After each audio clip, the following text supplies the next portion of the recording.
this time of year we just jam all the football in that we can until it's, it's like a last gasp until it's over. Until we're sick of it and then it's over, yeah. Yeah. So, really exciting. But yeah, first is, obviously the college football playoff games. So, we have a championship game. It's going to be TCU against Georgia. And, first of all, let's just in general, these games were just fantastic. I was really impressed with how the games went and happily surprised at the same time. Let's talk about TCU Michigan first, because that was the first game. This game had everything. Everything. At 6 turnovers, you had 96 points scored, you had fumbles, you had interceptions returned for touchdowns, you had questionable referee calls, questionable coaching, just absolute craziness. And then at the end, Michigan still had a chance to win the game on the last drive. And of course, that blew up in their face. Like most things Michigan tried in that game, just blew up in their face. It was really incredible game. TCU started off the game, got out to a lead, partly because of Michigan's just horrific mistakes. I thought that, I know, I was listening to ESPN today, and Paul Feinbaum just can't wait to rip on Harbaugh. So he's like, it's an annual tradition. Jim Harbaugh gets out-coached in a bowl game, which is, I just think, tremendously unfair. But in this case from the other day, it is true. They did get out, surprisingly, it looked like Michigan was not as prepared as TCU was. TCU's defense was ready for everything Michigan was trying to do. And, I thought, they got out to a lead, and then Michigan kept coming back, but then they would just keep making mistakes. And, and then at the end, somehow, some way, Michigan still had the ball under a minute to go with a chance to try to win the game. And they were unable to pull it off. So I just think, overall, I want to give TCU credit, but at the same time, it's really hard for me to do because this is a really bad loss by Michigan. They threw 2 interceptions for touchdowns. Usually when you do that, you never win a game. They fumbled the ball on the goal line when they, were going in to score, and just horrific mistakes. But Michigan had more yards than TCU did. They threw the ball much better. They had the lead in time of possession, but it was just one of those things. It was one of those games. Every time Michigan tried to do something, it just didn't work out for them. So, is it more that, I kind of hate this question. Is it more that Michigan lost the game or TCU won it? You can say both ways that, there's things TCU did, but, it kind of, I guess it feels more like Michigan lost it because, you could argue they should have just kicked the field goal on that first drive, and then they tried that play, which is not really, that's not what Michigan does. They tried something where they tossed it to one guy and then another guy came around. They basically tried the Philly special where they were going to throw it back to the quarterback. And, so you have that. You have the 2 pick sixes. You have them blitzing a lot, which I guess is uncharacteristic for them, which resulted in huge plays for TCU. It just made it easier for them. And then I guess it's a little tough to say that they didn't run the ball as much as they should have because they were behind a lot of the game. But, look, they went down the first drive, and then they got stopped, and then they stopped TCU, and then they threw the pick 6? Yeah. Yeah. So, you could argue they should have just ran the ball a little more and maybe shouldn't have, because, they just gave up. There was one touchdown. It was just it was a swing pass or something, and the dude ran all the way to the end. It's like, what are you guys doing? So, yeah, I give TCU credit because, I thought they played pretty well on defense. They were able to get to J.J. McCarthy a lot. And I thought overall their defense played pretty well. It's one of those things where it's like, I guess you could say Michigan kind of lost it more than TCU won it. I don't want to take credit away from TCU, but if there was only 1 pick 6 and not 2, maybe Michigan wins the game. Well, I don't think either team played really well. Yeah. This was not a clean, well played game. But I think TCU did a great job of applying pressure to Michigan. making Michigan have to play in a way that they didn't want to. They were sending guys, like they basically, TCU's playing that strange defense where they play 3 down linemen and 3 linebackers, and they were just sending guys, at random points, just at them. And I don't think, Michigan was not prepared. I don't understand how Michigan had a month to prepare and they weren't better prepared to run the ball against this defense. It was like they didn't know what they were doing. And I heard Joel Klatt saying today, like Michigan was running a lot of zone runs where it's just you string it out and everybody kind of, takes their man and you try to run, you pick a hole and run through it. They didn't do a lot of guards pulling and centers pulling to the outside, which is what Michigan normally does when they run the ball. So it's kind of confusing, number one, that they weren't able to run the ball. But the thing that bothered me watching the game was I was like, why is Michigan not adjusting? Like they should have ran the ball more with McCarthy, run more RPOs, because every time McCarthy ran with the ball, he was really difficult for them to stop. So I didn't understand why they didn't get the quarterback more involved in the running game. And, then it forced Michigan to have to throw the ball a lot. And, they're not equipped to throw the ball 30 to 35 times a game, which is what ended up happening. And McCarthy did make a lot of plays. Like, they did make a lot of plays throwing the ball, but he also made some big mistakes throwing the ball, which kind of cost them. But that sequence early in the game where Michigan goes for it on 4th down with some trick play for no reason when they should have probably kicked the field goal, or, quarterback sneaked it or done something really, it felt like, and I heard Colin Cowherd saying this, Michigan was trying to be cute on a lot of these plays. The running play, they try to hand it to the fullback, which is not something they ever do. Now, that being said, you should be able to execute that. A lot of the plays that Michigan ran, they just did not execute them correctly, which is really confusing to me. They were one of the best teams in the country when, at executing what they were intending to do. And they just didn't do it in this game. So they give up, so they don't get any points on their first drive. Then they throw a pick 6. They finally make a big play, which the referee screwed up and should have been a touchdown. And then they fumble the ball on the goal line. So it was like it allowed TCU to just get out to this lead. And if Michigan had just managed themselves a little bit better in the second half and it felt like they were trying a little too hard. Like they were behind and we had to get back in the game and they were really pressing, and that caused more mistakes. Yeah. And, look, TCU only completed 14 passes. Like it's not like Max Duggan came out there and lit it up. Like, and I think what, to your earlier point about Michigan blitzing a lot, TCU's offensive line really did a good job. If Michigan was rushing 4, they could not get there. And so that caused all of these things to have to change. And TCU had the better game plan. They were ready for a lot of the stuff that Michigan was going to do. They were well prepared. And, they made all kinds of big plays. So you got to give them credit. I do think, I just think if you play that game 10 times, I think Michigan wins 7 or 8 of them. Yeah. And that's why it's a really, really bad loss for Michigan, because if you had told Michigan fans, okay, you're going to outgain them, you're going to throw for 70 or 80 more yards than them, and you're going to score 45 points, they would have said, oh, we're going to win. Yeah. They would have said, oh, you're going to win. But the difference, honestly, the game came down to both teams turned the ball over 3 times. Michigan's turnovers led directly to points or taking away points. TCU's interceptions were in the middle of the field. The fumble in the third quarter by TCU really almost put Michigan in control of the game. That was the one that was really bad. But for the most part, Michigan's turnovers were really bad, and TCU's were not great, but they weren't terrible. Right, and TCU, they've been playing with fire the whole year because they've had so many comebacks and they've had so many close games that, that may be a difference between them and Michigan, where Michigan was just physically dominating teams, especially in the second half throughout the season. They're physically dominating Big Ten teams. So they're not used to, having to keep going up and down the field. So the fact that they scored 45 points, that's really impressive. And they weren't necessarily running the ball a bunch.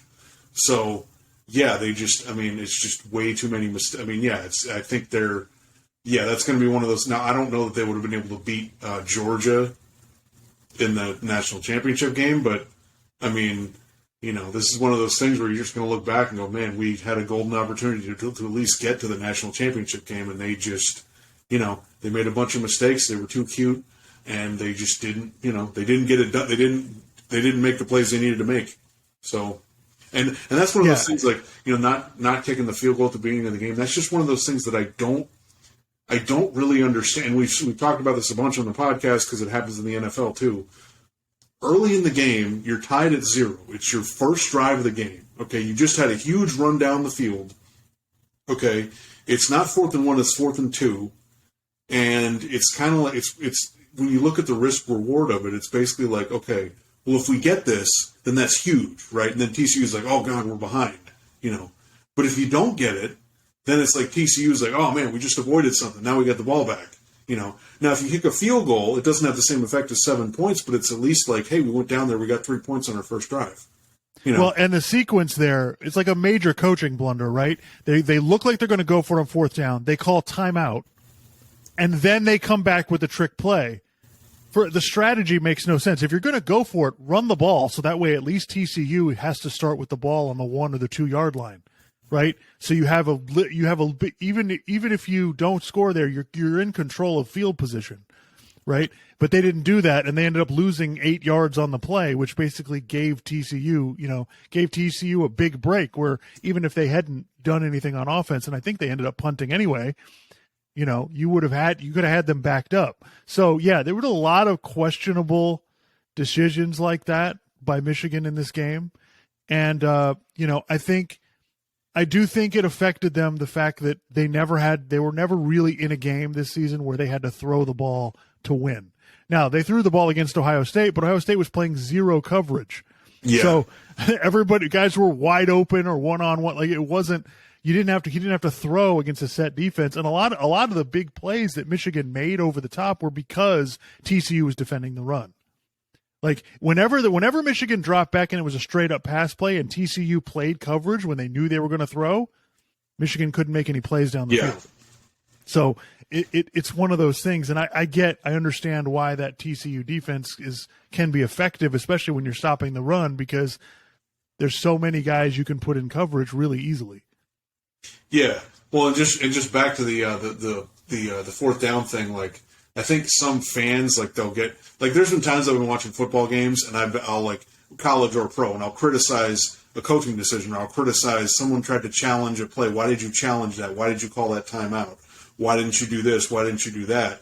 And I think some fans get kind of like, well, who cares? It's one little play. It's like, well, no, you don't understand. Like, usually in a lot of these big games, it's a few plays that come down to, well, someone made a mistake here, or the coach decided to do this instead of doing this. That ends up costing you the game. So, and honestly,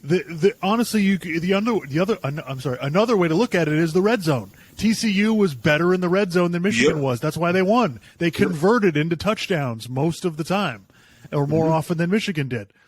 And when it's a game like that, when the talent is relatively even, that's what makes the difference between winning and losing. Yep. But it's so funny though. After all of that, Michigan still had the ball with under a minute to go and I thought when they got the ball, if they can move the ball past midfield, they're going to win. I thought Michigan was going to win because I thought McCarthy it was kind of hot. I thought he could, because it's, the last drive of the game. Now McCarthy can just run around and make plays, and he did a little bit, but I really thought, like, did they turn it over? Or did they just lost on downs? Like, they got to 4th down. And the 4th down, and then the snap. They screwed up the snap on 4th and 10. And then that was it. Right. Which just kind of, it was one of those things it was one of those games where both quarterbacks would drop back to throw and they would wait, and there'd be nobody open. And it's like, they needed to make quicker decisions and run the ball. And I thought they should have let McCarthy loose a little bit more and just said, dude, just run if you have to. So, all right. Before we move on to the Ohio State game, let me just, I just thought of this. So, I think now, for the most part, if you make the playoff, even if you lose, I think people kind of go, that's a really good year, right? Michigan obviously had a really good year. They went 13-0. They reached the college football playoff. They were in a really close game. They didn't get boat race like they did last year. Okay. But I'm wondering, because there's only 4 teams in the playoff, when this expands to 12, is making the playoff going to be enough, not for any team, but for the upper echelon teams, the big brands like Michigan, Ohio State, Bama, Georgia, all those teams. Is that going to be enough? Because right now it is, but does that change when there's 12 teams? Yeah, well, and especially the way it's going to work. Like if you're a big brand, you're going to have you're likely to have a favorable matchup in the first game you play. So I think if you're not in the top 4, right, where you get the bye, you're going to be expected to win that first round game. Yeah, because it's likely to be at home. Right. Right. If you're in the top 8, it's going to be at home. So you're going to have to win. That game's going to have to be a must win. And then the quarterfinal game, I think it kind of depends. But yeah, and for teams like Michigan, Ohio State, that's more about beating the rival, right? Like Michigan's in pretty good shape. They beat Ohio State 2 years in a row, so they're looking pretty good. Right. It's not but yeah, it's a good point. There's going to be so many teams that are going to get into the playoff every year, like. Well, because the teams that like a team that makes it in 1 year and then doesn't make it in again for several years or just ever again, like they're just getting in, they're just going to be happy to be there. But some of these other teams, they're going to be like if you don't win any games in the 12-team playoff, like if you don't win 1 or 2 games, I think there's going to be a lot of fan bases are going to be like, oh, this year sucked. So I just think that's going to be interesting to look forward to in 2 years. So yeah. So moving on, Ohio State, Michigan. Ohio State, Georgia. Excuse me. Yeah. Georgia pulled this one. I mean, I think I texted you. Georgia pulled this out of their ass. Yeah. They were. I thought coming into the game. I thought both games would be close at the half, and then I thought Michigan and Georgia would take over. And Ohio State, as I thought they would, they played really well. They came out swinging in the first half. They put up 28 points. Like the offense was humming, like they were doing, what they needed to do. And, it was CJ Stroud finally, put it all together in a game. We've seen him have good games over the last couple of years. We've seen him throw for lots of yards, but we never saw like a complete game like he played this year, where he ran with the ball when he had to. He made all the big plays when they needed him.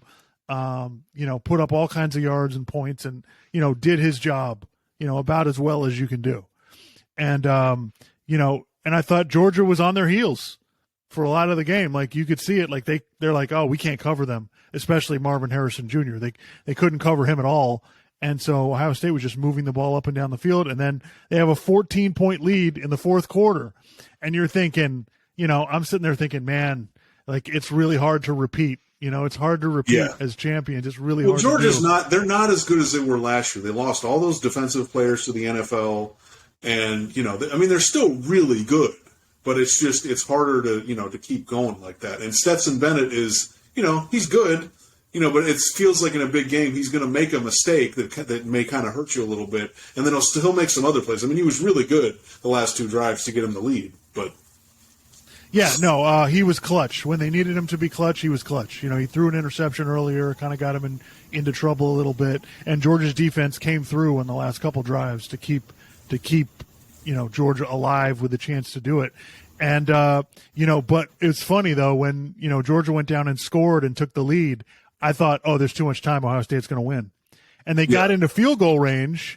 And it was a 50-yarder, but still, right. And they had three plays to try to get more yards, and they weren't able to do it. I was like, you need about 10 more yards. If you get about 10 more yards, they're in good shape.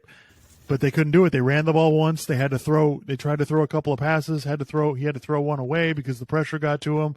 So I thought that was a big mistake by Ohio State not getting some more yards to make that field goal easier.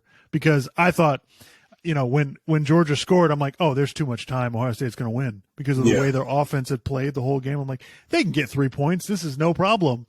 But you got to give it to Georgia. I mean, when Stetson Bennett needed to make big throws, he did. Yeah. I mean, the last couple throws in the game there, the one to Bowers and then the one in the end zone, they were fantastic. Yep. And I think it really, it was similar to last year when Alabama lost their receiver against Georgia. They lost their best receiver, and then Georgia managed to win. Ohio State lost Marvin Harrison, in the second half, and that really affected their offense. They only scored, I think, 13 points in the second half. And so, and 3 points in the fourth quarter. So it was, I really thought Ohio State should have won that game. I thought they really, they played well enough to win. Just Georgia was Georgia was a little bit better. Yeah, a little bit better when they needed to be. Yeah, they kind of escaped that one. And Ohio State, it's it's pretty ridiculous that there was that after Ohio State lost to Michigan again. People are like, oh, well, should we get Ryan Day out of here? Like, if you want to criticize their defense a little bit, okay. But, offensively, they seem to just continue to recruit quarterbacks and receivers, and their offense can score points. Okay? And, they almost won that game. You're relying on a field goal kicker, and there's a few other things you could kind of criticize. But, the timeout on the fake punt. Because Georgia called that timeout, and Ohio State would have converted, and they would have continued moving the ball. So, yeah, it's just one of those things where a few plays made the difference, and Georgia just found a way to escape. Yeah, and, watching that game, I was kind of like, I'm watching and I'm just going, the first thing I noticed, number one, watching the Georgia-Ohio State game, the talent level on the field, much higher than TCU and Michigan. You can tell TCU immediately. Has some speed that can help them, like Ohio State did, that can help them against Georgia, but I don't know that they have anywhere near what Ohio State has. So so that's what I mean. The talent level, and Ohio State recruits at a really high level. Like they have NFL bodies all over the place, which just confuses the crap out of me. I'm watching it going, how did Ohio State lose to Michigan? Like, you've got better players, so it comes down to, to me, it just comes down to coaching. Like, in those games, Harbaugh has been the better coach. And so that's why I get some of the criticism of Ryan Day, because in those last 2 years, he's been outcoached. And because it's not a talent problem. Ohio State has plenty of talent. And the thing is, it's not like, a lot of people are looking at the way that Michigan-Ohio State game ended as if Michigan dominated them, and they didn't. Ohio State had the lead at halftime. It was a one-score game with 7 minutes to go, and then Michigan exploded and won the game. But it just kind of baffles me. And the other thing, just like I was talking about C.J. Stroud, like, why didn't you play like this against Michigan? Yeah. Like, he played this game as if his life was on the line. Why didn't you play this way against Michigan? He was much better in this game than he was against Michigan. I was watching Michigan, and I'm like, I see that he's talented, but, like, dude, are you going to make more plays? Like, what's going on here? He did. He was like, I'm going to do whatever I have to do to win this game. And that's how he played. And it was just, you saw how impossible it was to stop.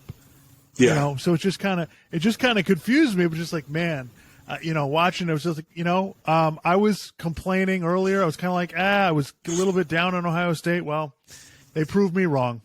They proved that they deserve to be in the playoff. I don't think it was a question. I just think that they just had a bad, that one day. Michigan beat them on that one day. Yeah. And that happens sometimes in college football. Just a quick comment on the referees. We've got to do something in college football to Joel Klatt was talking about this. We need to unify the referees. We can't have ACC referees and SEC referees and we need to come up with some kind of unifying group here, because the officiating, especially in the TCU Michigan game, was ridiculously bad. That play was a touchdown, first of all, and they showed it, when Michigan threw the long bomb for the touchdown, they marked the ball 2 yards farther away than they should have. Yeah. So it should have been a touchdown anyway. And when you look at the replay, that was clearly a touchdown. There's no way that should have been overturned. And then, the roughing the passer penalty. I'm not saying it favored either team, more than another. I don't think it did. It was just terrible. And so we've got to do a better job. These are championship games.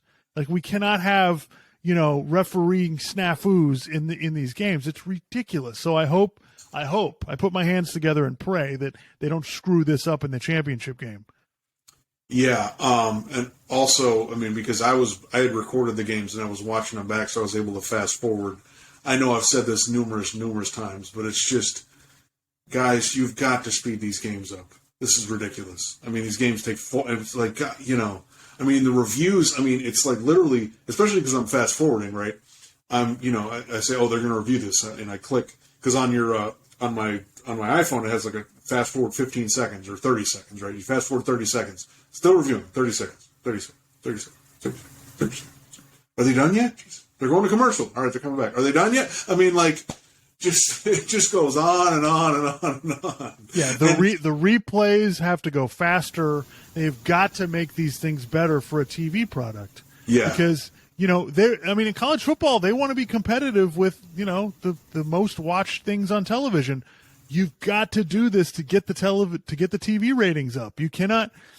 So yeah, we talked about this a million times over. And it's so apparent because when college football's on Saturday, well, this game happened to be on Saturday, but usually it's on Saturday, right? So you watch Saturday games, and then you're watching Sunday, right?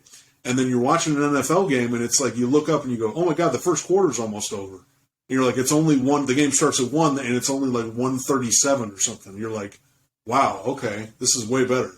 So it's just something we've been harping on, but yeah. Yeah, I just think they could make the product better. So, yeah. I mean, looking ahead, I think we should have another podcast before next Monday when the championship game is. But look, it came out Georgia's favored by 13. 13 and a half. I thought it was 13 and a half. Well, 13 and a half, and I think it went down to 13. Okay. But yeah, I think, which tells me, by the way, the money's coming in on the underdog. Look, I just think Georgia I just think they have a real talent advantage over TCU. I think it's significant, and Georgia doesn't need to. They're better if they run the ball, but they don't have to run the ball to beat you. So I just don't see TCU competing with them for 4 quarters. I think maybe it's a close game at half, but I think this is likely a Georgia pretty easy win. Well, yeah, I basically think that. Now, they had, I don't remember the running back's name, but TCU's running back got injured in the game. Yeah, and they were saying that was a pretty big deal. So if you get him back, but also I just think in order for TCU to win, Max Duggan's going to have the game of his life. He can't only complete 14 passes and have them win. He's going to have to go there and whatever speed TCU has, they're going to have to use that, and they're going to have to, make plays down the field. Right. The only thing that would give me pause is that Ohio State's receivers were able to do stuff against Georgia's defensive backs. So maybe, and TCU has 2 or 3 good receivers. So maybe they can do some of that. I think that's where their only strategy really is. You got to get some plays down the field with those guys and try to equalize things, because I just, I don't think it's just going to be tough for you to physically compete with Georgia for 4 quarters, like you said. But Georgia, one of Georgia's tight ends look like he's going to be out. The big tight end, I forget his name. They still have Bowers, he'll be in there. But with the other tight end that they like to use a lot, and they like to use a lot of 2 tight end sets. So we'll see how that affects them. But I don't think it's going to be the same against Michigan's defense. Is a little different than Georgia's, and I think they're going to have a harder time with Jalen Carter and a couple of those guys on Georgia's line that are nightmares. So we'll see. But you saw what it took. It took an all-time performance by C.J. Stroud to really do what you need to do to Georgia, and the only time that happens is when it's a quarterback like that.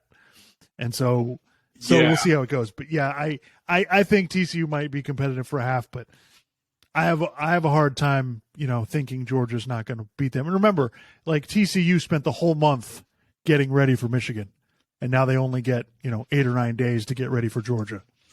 Yeah. So that's a different right. So all right. So, but I'm looking forward to it. If that championship game is anything like the semifinal games, we're in for a treat. Yeah, man, that was a hell of a night of football. That was fantastic. I hope, and by the way, I hope there's more to come. I hope 12-team playoff brings more games like that, because that was a lot of fun.